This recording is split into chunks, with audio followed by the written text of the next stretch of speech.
Olá! Hoje a gente vai fazer uma nova conversa com esse personagem queridíssimo da nossa Novo Hamburgo, do Vale dos Sinos, da nossa vida.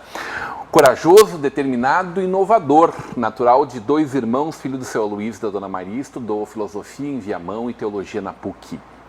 Foi ordenado padre em 1980. Na sua cidade natal de 2 irmãos.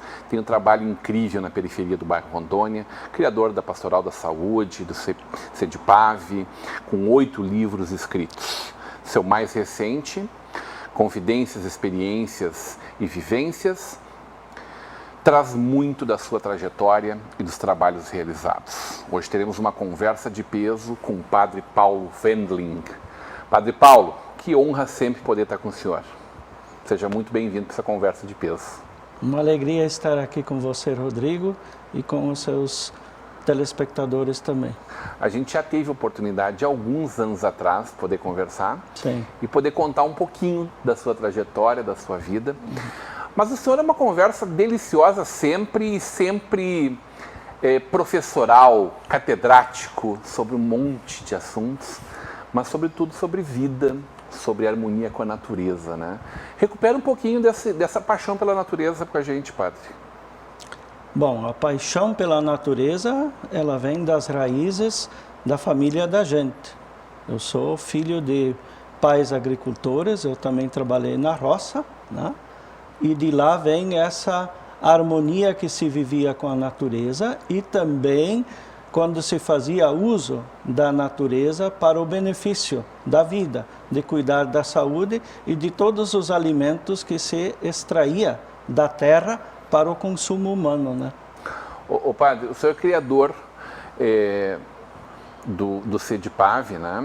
Esse centro diocesano de pastoral e apoio à vida. É um lugar que até hoje recebe muita gente, mais de 20 anos, né? Sim. Que até hoje recebe muita gente que vai lá em busca de respostas para suas mazelas, né? A gente já falou sobre isso também na outra oportunidade, também quero recuperar um pouco dessa história. Naquele momento, quando o senhor começou a trabalhar nesse sentido, exatamente trazendo essa cultura secular, talvez milenar, que a gente carrega, né, de conhecimentos da natureza e das suas curas naturais, o pessoal olhou meio atravessado para o senhor, né, padre? Está superado hoje, graças a Deus. O começo não foi fácil porque era uma coisa nova, diferente. Um padre que foi preparado para celebrar sacramentos e rezar e não foi preparado para cuidar da vida. E eu tive que me preparar para uma outra missão totalmente diferente daquela para a qual eu fui preparado, que é cuidar da vida em todas as dimensões, não só cuidar da alma, mas cuidar sobretudo da vida e sobretudo das pessoas doentes, né? E a inspiração veio da onde? Veio do Evangelho. É só olhar o que Jesus fazia, né? 70% do tempo dele, ele ocupou exatamente em ajudar as pessoas a recuperar a sua saúde. Isto que na época de Jesus, a medicina já existia. Hipócrates, 460 anos antes de Cristo, já tinha lançado os fundamentos da medicina. Mas o povo continuava doente, e muitos continuavam doentes, né? Então Jesus usava também os recursos da natureza. Ele usava água, usava terra, usava saliva, depois usava um azeite de oliva, né, para ajudar as pessoas a recuperar a saúde. É claro que ele não dizia que foi o barro, foi a água que curou. Ele sempre dizia que foi a fé, né? Então a minha missão nesse sentido não é curar, eu não tenho esse poder. É Deus que tem este poder. O que eu posso fazer é disponibilizar os recursos que a natureza tem E quem colocou os princípios ativos, quem de fato colocou o remédio dentro desses recursos, foi Deus. Amém. Então eu disponibilizo isto para que as pessoas se valham destes recursos para que Deus possa curá-las. Né? É como se diz, eu dou o chá, mas quem cura é Deus, não é eu. Ô padre, qual é a visão que o senhor tem sobre uma vida de sofrimentos? Né? A gente sabe que ele deu a sua vida para nós, né? Curando os pecados do nosso mundo, né? E a gente vê assim algumas pessoas que cultivam de certa forma o sofrimento. E me parece que em algum momento da Bíblia Jesus chegou a chorar ao lado de uma pessoa que estava sofrendo. Mas isso me parece que é um momento, porque em quase todos os momentos são palavras de esperança. Quando ele ressuscita e fala com Maria Madalena, ele pergunta por que choras, né? Quando na verdade aquilo era um momento de vida, de fé, de coisas boas. A gente tem uma visão correta do sofrimento como merecimento para uma vida eterna, padre? Eu não acredito que seja nesta visão, porque Jesus não precisava ter curado ninguém.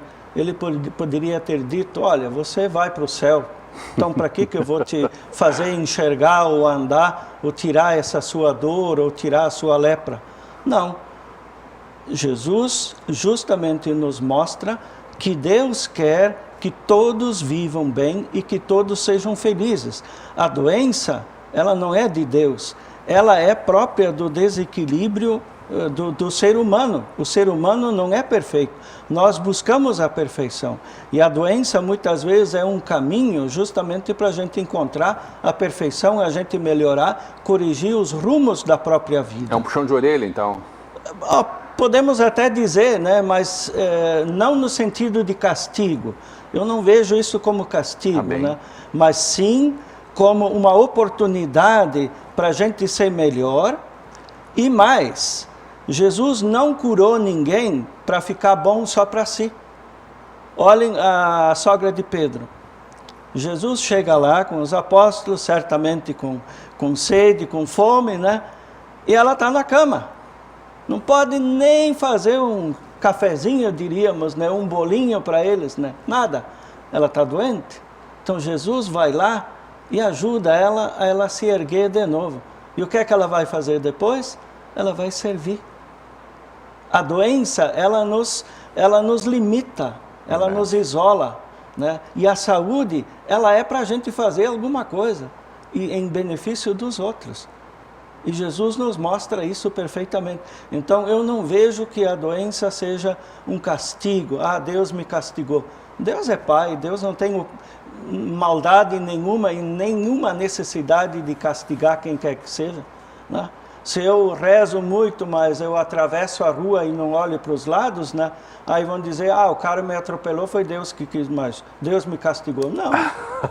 Foi falha minha, foi desatenção minha, mas não de Deus. Como é que o senhor vive sua vida em abundância, padre?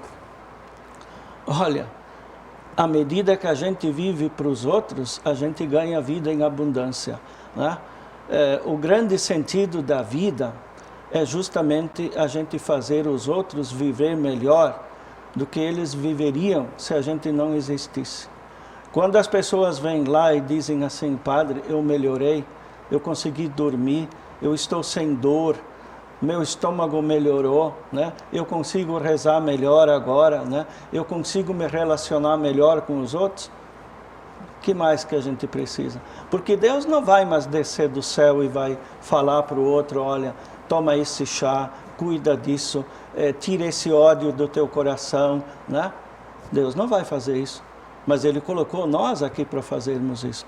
Nós somos os instrumentos dEle neste mundo para fazermos o bem e deixarmos este mundo melhor do que ele é. Amém. Né? Amém. Essa é a nossa missão, né? Então eu sinto que eu ganho vida em abundância à medida que a minha vida é em abundância em função dos outros. Que os outros possam viver melhor do que eles viveriam se eu não existisse. Este é o grande sentido da minha vida.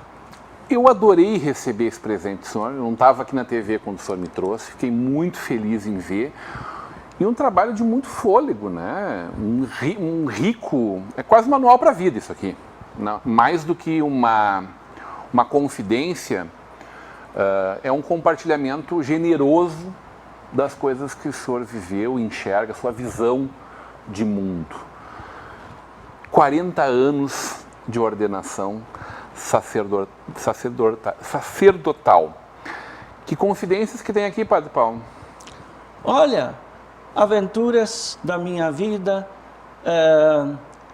os trabalhos realizados, os desafios enfrentados, as dificuldades encontradas, a superação de muitos desafios. Né? Eu ia dizer, essas situações que foram duras na vida, elas não foram ultrapassadas com dor, elas foram ultrapassadas com muita esperança e todas elas glorificadas no momento em que o senhor passa por elas. Né? Sim, com certeza. Mas quando nós nos empenhamos, ou como dizia São Bernardo de Claraval, quando nós nos encantamos pelo reino de Deus, nós não temos mais o direito de viver sossegado.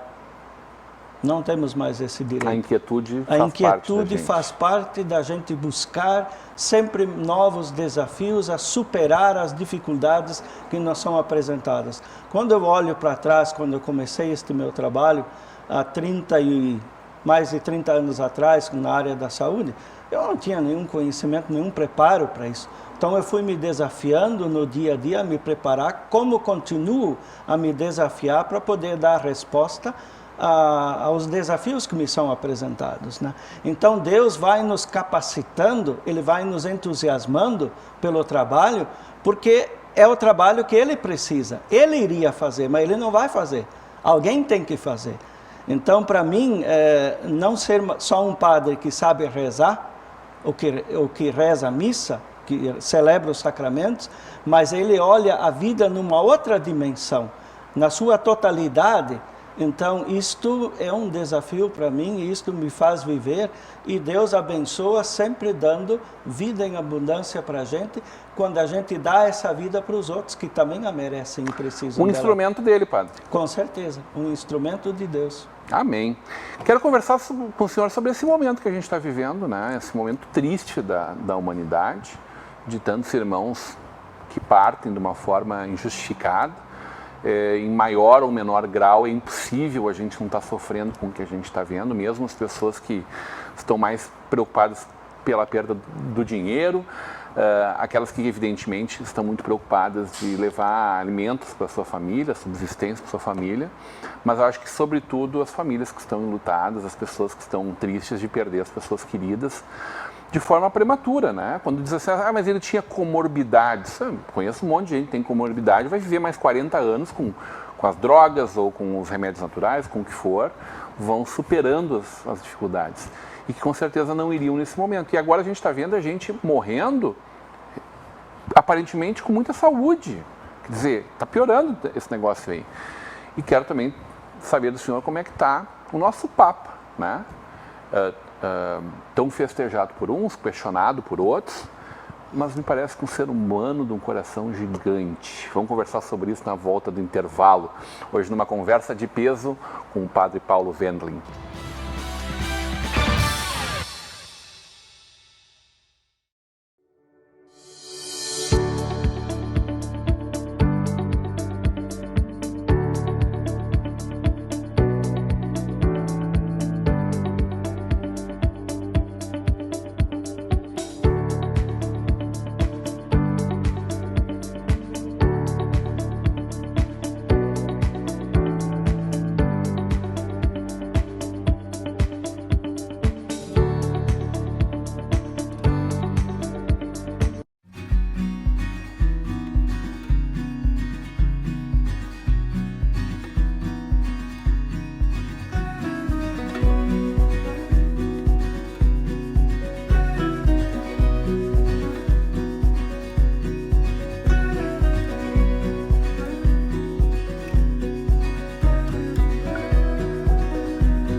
De volta para uma conversa de peso, hoje recebendo o Padre Paulo Wendling, essa figura iluminada que hoje veio compartilhar generosamente mais um pouquinho com a gente do seu conhecimento, da sua sabedoria.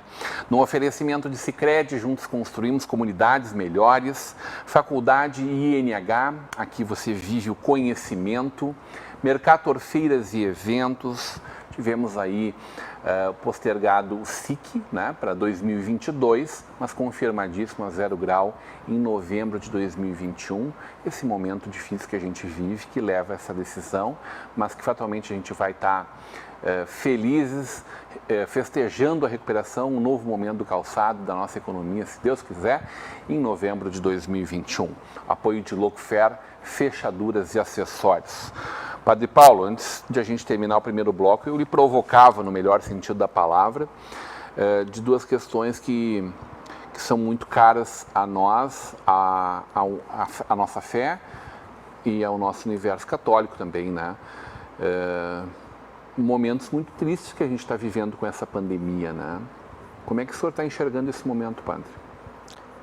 Bom, não pode ser diferente a não ser com quem tem um coração e tem sentimentos com aqueles que estão sofrendo, sobretudo o luto das perdas e da forma como essas perdas acontecem, né? Então, a gente não tem uma resposta que a gente possa dizer, olha, é isso, é aquilo.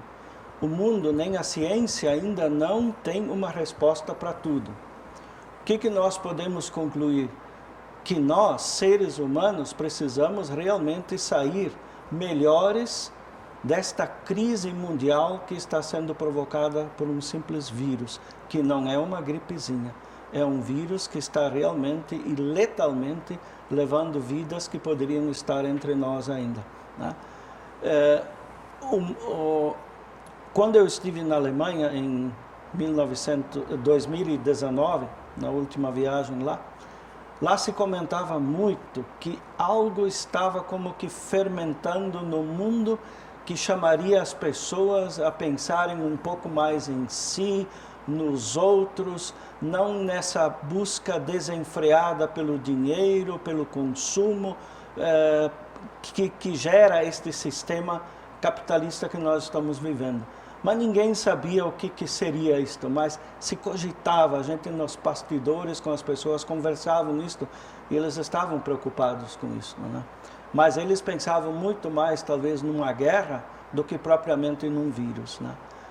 Eu penso assim, que a ciência, ela é feita por pessoas.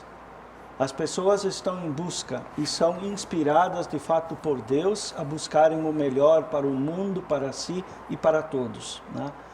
Se os médicos já tivessem todas as respostas para combater este vírus, é claro que eles não deixariam que os próprios familiares fossem ser vítimas, né?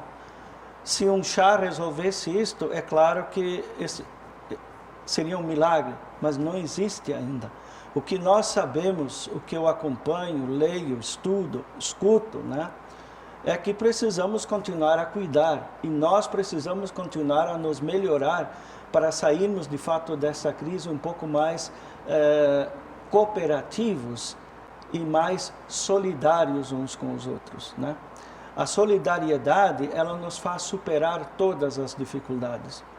Quando eu olho para trás, para os nossos antepassados, quando vieram da Alemanha para cá, vamos só pensar no sofrimento, nas dificuldades que eles passaram para sobreviver, no meio desses matos onde não tinha nada. Se eles não fossem viver de maneira solidária, unidos, um ajudando o outro, talvez muitos de nós não estaríamos aqui, porque nós somos descendentes deles. Então eles tiveram que viver realmente unidos, fraternos, cooperativos, solidários. Assim que eles construíram as igrejas, hospitais, grandes colégios, foi na solidariedade, onde um não pensava em si, mas um pensava por todos e todos por um. Se queriam bem, se ajudavam de fato. Então a humanidade precisa muito nesse momento, é aquilo que o Papa Francisco toda hora nos chama a atenção, que a gente tenha sentimentos no coração, que a gente seja solidário, que a gente sinta com o outro, que a gente saiba se colocar no lugar do outro que sofre, que não tem o que comer, que não tem onde morar, que não tem uma cama para dormir, né? E quando nós pensamos isto, nós vamos lembrar que foi por esta causa, de fato, que Jesus morreu na cruz. Ele não morreu por ele rezar e cantar. Ele morreu porque as lideranças econômicas, políticas e religiosas não aceitaram o desafio que ele veio trazer de Deus, porque ele foi enviado por Deus, que Deus quer vida e liberdade para todos. Deus quer isso para todos. Deus quer uma casa, um emprego, saúde, roupa, comida, educação. Deus quer isso para todos. E como é que pode uns ter tantos, né, e padre? Outros, agora mesmo com a pandemia, né, o Brasil formou milionários, bilionários. Como é que isso é possível, né? Então, esse vírus ele tem que nos ensinar a fraternidade, de um cuidar do outro, de um de novo se interessar pelo outro. O fato do próprio turismo ter quebrado, né, nos faz pensar. Nós viajávamos para a Terra Santa, para Roma, para santuários, para tudo que é lugar, mas não viajávamos até a casa do nosso vizinho, que às vezes precisava um sorriso, ou um abraço, ou um bom dia, né, ou um boa tarde, ou como vai, está tudo bem aí? Parece que este vírus nos desperta a nós sermos de fato um pouco mais fraternos uns com os outros e cuidarmos uns com os outros. Temos que usar máscara, temos que usar. Temos que manter o distanciamento, infelizmente temos que mantê-lo, mas nós já tínhamos distanciamento antes. Nós viajávamos pelo mundo, mas não chegávamos a viajar à casa do vizinho, né? E o fato de termos as igrejas abertas, isso não significa que estamos viajando até o encontro do outro, porque Deus nos chama justamente pela presença dele, que é justamente no outro, e no outro que não tem o necessário para viver dignamente como é o desejo dele, né? O padre, tem gente que começou a se enxergar dentro de casa agora, né? Porque não abria nem a porta do quarto, às vezes, para enxergar outra pessoa, né? Essa busca do ser humano nessas palavrinhas que tem aí mais de 2000 anos, né? Pelo menos mais de 2000 anos, né? Fraternidade, compaixão, misericórdia, humanidade, né? São exercícios, acho que diários para a gente, né? E a gente tem um Papa agora que está cantando isso aos quatro cantos do mundo e aos ventos, como talvez nenhum outro tenha feito na história da humanidade. Que Papa é esse, Padre Paulo? É um Papa que tem os pés no chão da vida, da realidade, igual a Jesus. Jesus foi andando no meio do povo que ele viu as dificuldades que o povo tinha para viver na época. E o Papa Francisco, sendo da América Latina, ele traz no sangue dele, na visão dele, na fé dele, no coração dele, uma visão diferente de quem sempre viveu na Europa. Então, este conflito um pouco que está em torno dele agora no mundo, dele ser criticado a partir de dentro da igreja, muitas vezes, por alas mais conservadoras, faz razão de ser. Por quê? Porque, de fato, ele tem uma visão diferente. No dia da escolha dele, eu estava acompanhando a escolha, né? Quando ele escolheu o nome Francisco, eu escrevi logo, isso está no livro. Eu profetizei que ele seria um Papa que ia cuidar da vida, que ia cuidar do meio ambiente, que ia cuidar da simplicidade. Ele queria nos ver mais juntos, viver uma vida mais simples, como São Francisco. É só ler os documentos dele, é só ouvir as falas dele, que exatamente aquilo que eu imaginei ou profetizei naquele dia, ele está realizando.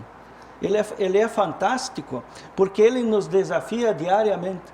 E quando ele fala, qualquer um entende realmente o que ele fala, porque ele fala com o coração.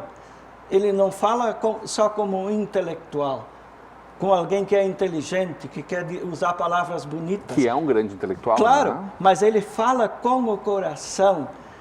Parece que alguém está lá ditando as palavras para ele e ele transmitindo aquela bondade, aquelas coisas maravilhosas que Deus mesmo quer neste momento nos comunica através dele. Será que ele estava preparado para tudo que viria de oposição a essa figura que ele hoje representa, hein? Olha, isso eu não sei dizer, mas que ele sabia que ia encontrar dificuldades, porque ele conhecia o ambiente onde ele iria. Isso ele sabia, né?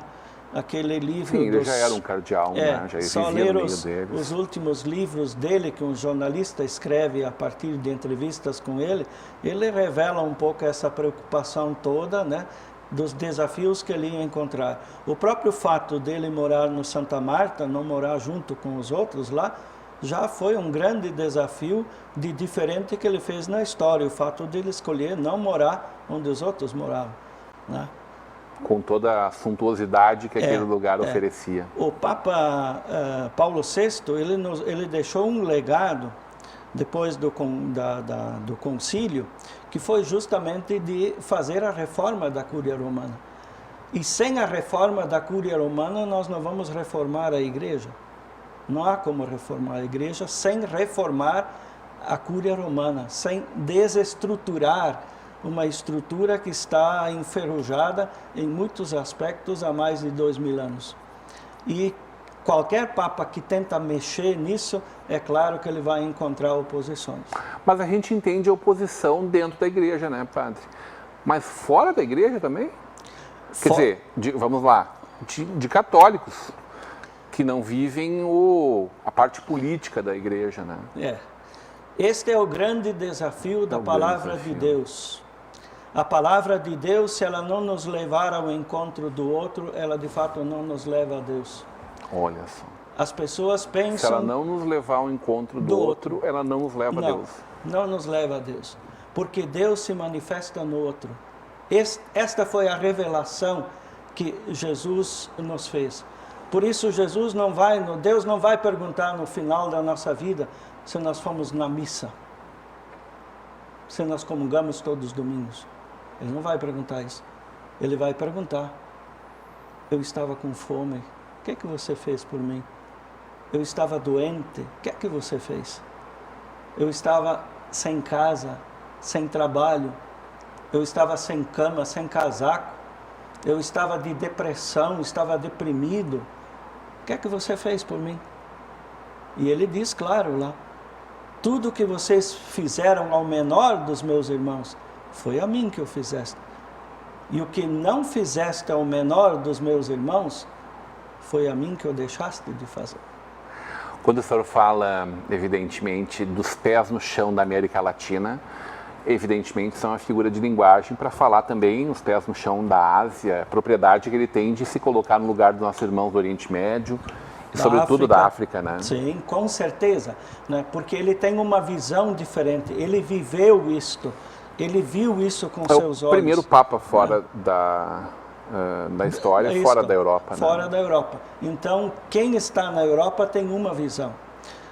No livro tem uns amigos meus da Alemanha, que eu relato também, quando eles vieram para cá, aqui para Novo Hamburgo, o que eles não entendiam era o seguinte: eles estavam aqui no centro, tudo bonito, e eles viam em 5 minutos, chegavam até a paróquia onde eu estava na Rondônia, e viam lá as favelas. Isso eles não conseguiam entender, porque isso de fato não existe na Europa.